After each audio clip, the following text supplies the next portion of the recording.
बिस्मिल्लाहिर्रहमानिर्रहीम। Dear first year, आज हमारा जो टॉपिक है वो मेजर्स ऑफ डिस्पर्शन से ही रिलेटेड टॉपिक है। जैसे कि हम लोग मेजर्स ऑफ डिस्पर्शन और इसकी मेन टाइप्स जो हैं वो स्टडी कर चुके हैं, और उसमें हम लोगों ने देखा कि जो एब्सोल्यूट मेजर्स ऑफ डिस्पर्शन हैं उनमें नंबर 1 पे रेंज आती है, जो कि हमने पिछले लेक्चर में स्टडी की। उसके बाद जो सेकंड मेजर है वो क्वार्टाइल डिविएशन है, जिसकी रिलेटिव मेजर जो है वो कोफिशिएंट ऑफ क्वार्टाइल डिविएशन होगा। तो आज का हमारा जो टॉपिक है, आज का जो हमारा लेक्चर है वो quartile deviation and coefficient of quartile deviation से रिलेटेड है, और इसके रिलेटेड हम लोग एग्जाम्पल्स भी करेंगे। जो क्वार्टाइल डिविएशन है, इसको क्वार्टाइल डिविएशन के साथ साथ सेमी इंटर क्वार्टाइल रेंज भी कहा जाता है।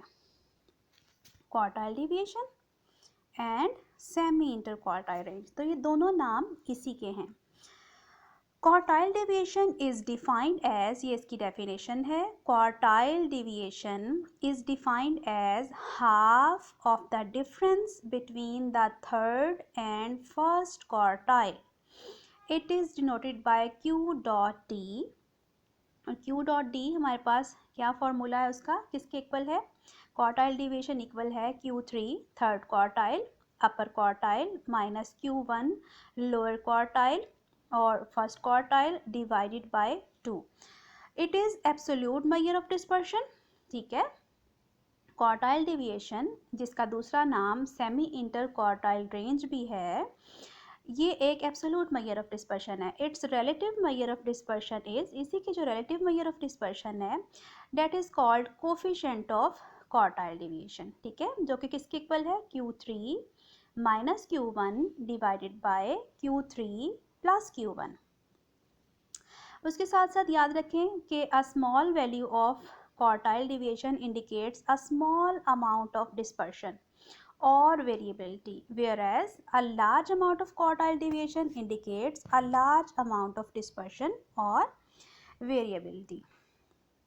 ठीक है, और दूसरी बात ये है कि क्वार्टाइल डिविएशन की जो वैल्यू है वो कभी भी नेगेटिव नहीं आएगी। जब भी आप लोग फाइंड आउट करेंगे इसकी वैल्यू नेगेटिव नहीं आएगी, क्योंकि हम डिफरेंस लेते हैं Q3 का Q1 से, और Q3 यूजली जो है वो बड़ा होता है Q1 से, या ज़्यादा से ज़्यादा उसके इक्वल आ जाएगा, लिहाजा इसकी वैल्यू कभी भी नेगेटिव आपके पास नहीं आएगी। अब हम लोग फर्स्ट एग्जांपल ले लेते हैं। फर्स्ट एग्जांपल में हमें क्या कहा गया है? हमें कहा गया है कि क्वार्टाइल डिविएशन कंप्यूट करें। We have to compute quartile deviation, और क्वार्टाइल डिविएशन में हमने और कोफिशिएंट ऑफ क्वार्टाइल डिविएशन। ठीक है, और डाटा है फ्रॉम डाटा 45, 32, 37, 46, 39, 36, 41, 48, 36। ठीक है, और हमें क्या फाइंड आउट करना है? हमें यहाँ से क्वार्टाइल डिविएशन फाइंड आउट करनी है। तो आप लोग अपने चैप्टर नंबर 3 में क्वार्टाइल्स जो है फाइंड आउट करना सीख चुके हैं। हमें पता है कि क्वार्टाइल्स जब हम लोगों ने फाइंड आउट करने हैं फॉर अनग्रुप डाटा, तो फर्स्ट स्टेप जो है हमारा और द मोस्ट इम्पॉर्टेंट स्टेप है वो ये है कि हमने डाटा को अरेंज करना है। We have to arrange the data. ठीक है, सो स्टेप 1 में हम लोग क्या करेंगे? डाटा को अरेंज करेंगे। ठीक है, arranging data in ascending order. इस डाटा को हमने क्या किया है? असेंडिंग ऑर्डर में अरेंज कर लिया है, और 32 स्मॉलेस्ट वैल्यू थी, सबसे पहले लिखी, देन 36, 36, 37, 39, 41, 45, 46, 48, इनको सबसे पहले हम लोगों ने अरेंज कर लिया है असेंडिंग ऑर्डर में। उसके बाद अब आप लोगों को lower and upper quartiles ungroup data से फाइंड आउट करने आते हैं। मैंने उसी तरीके से Q1 और Q3 जो है वो फाइंड आउट कर लिया हुआ है। Q1 36 आया इस डाटा का, आप लोग फाइंड आउट कर लीजिएगा। Q3 जो है वो 45.5 आया है। क्वार्टाइल डिविएशन फाइंड आउट करना इस वक्त मकसद है, जिसका फॉर्मूला क्या है? Q3 minus Q1 divided by 2। किसके इक्वल आ जाएगा ये हमारे पास? Q3 45.5 माइनस 36 डिवाइड बाय 2, और वो क्वार्टाइल डिविएशन की वैल्यू आ जाएगी 4.75। नेक्स्ट जो है वो हमें क्वेश्चन में कहा गया था कि कोफिशिएंट ऑफ क्वार्टाइल डिविएशन भी फाइंड आउट करें, जिसका फॉर्मूला हमारे पास Q3 minus Q1 divided by Q3 plus Q1 है। तो उसके लिए हम लोग वैल्यूज इसमें पुट कर देंगे। Q3 minus Q1 divide by Q3 plus Q1। Numerator में 45.5 माइनस 36 आएगा और डिनोमिनेटर में 45.5 प्लस 36, और इसको सॉल्व करने से हमारे पास कोफिशिएंट ऑफ क्वार्टाइल डिवीजन जो है वो 0.12, या अगर परसेंटेज में कन्वर्ट कर लें तो 12% आ जाएगा। ठीक है, ये हमने एक क्वेश्चन किया फॉर अनग्रुप डाटा। इसी तरह से हम लोग जो है एक क्वेश्चन लेंगे फॉर ग्रुप डाटा के लिए। अब ये नेक्स्ट एग्जांपल है हमारे पास, जिसमें हम लोगों ने क्या करना है, हम लोगों ने क्वार्टाइल डिविएशन फाइंड आउट करनी है। और क्वार्टाइल डिविएशन में हमने क्या करना है, इस बज़ाहिर यहाँ पे मीन डिविएशन भी लिखा हुआ है, लेकिन इस वक्त हम लोग जस्ट इस क्वेश्चन की क्वार्टाइल डिविएशन फाइंड आउट करेंगे and coefficient of quartile deviation find out करेंगे। जब हम लोग मीन डिविएशन का टॉपिक पढ़ लेंगे, जो इससे नेक्स्ट टॉपिक है, तो फिर आपको यहाँ से मैं उसको फाइंड आउट करना भी बताऊँगी। फ़िलहाल ये हमारे पास डाटा है एजिस का, और उसमें जो है वो हमने फाइंड आउट करना है quartile deviation and coefficient of quartile deviation.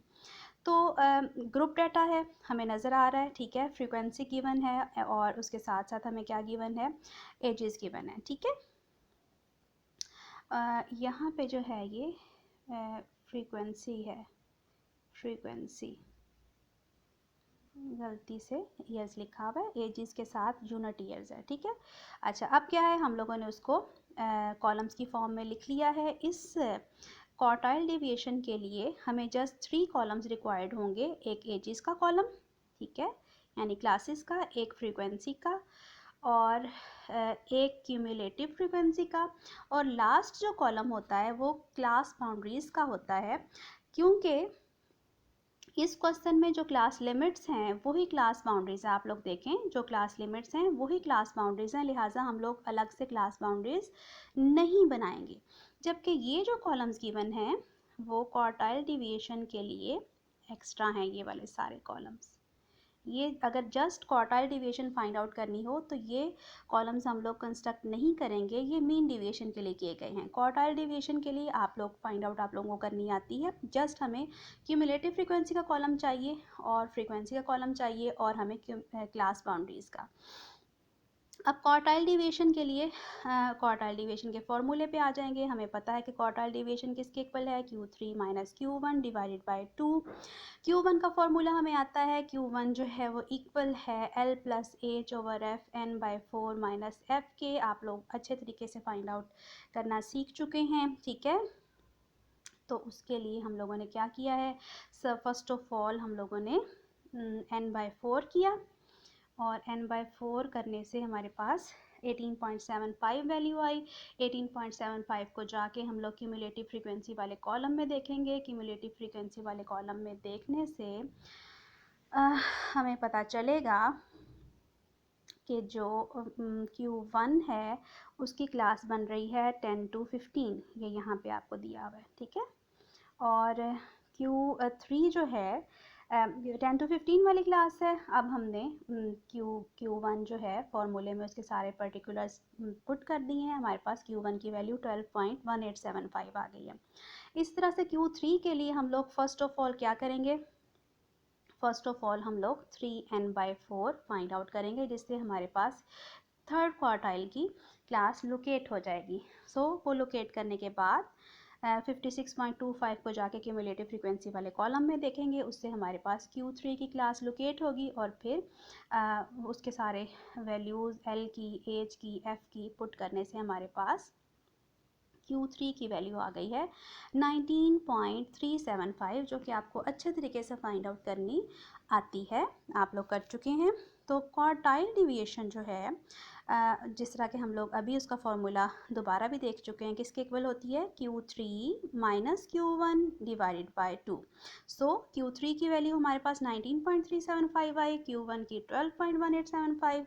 ये वैल्यूज़ हमने यहाँ पे लाके पुट कर दी हैं। डिवाइड बाय 2, तो क्वार्टाइल डिविएशन की वैल्यू हमारे पास आ गई है 3.59।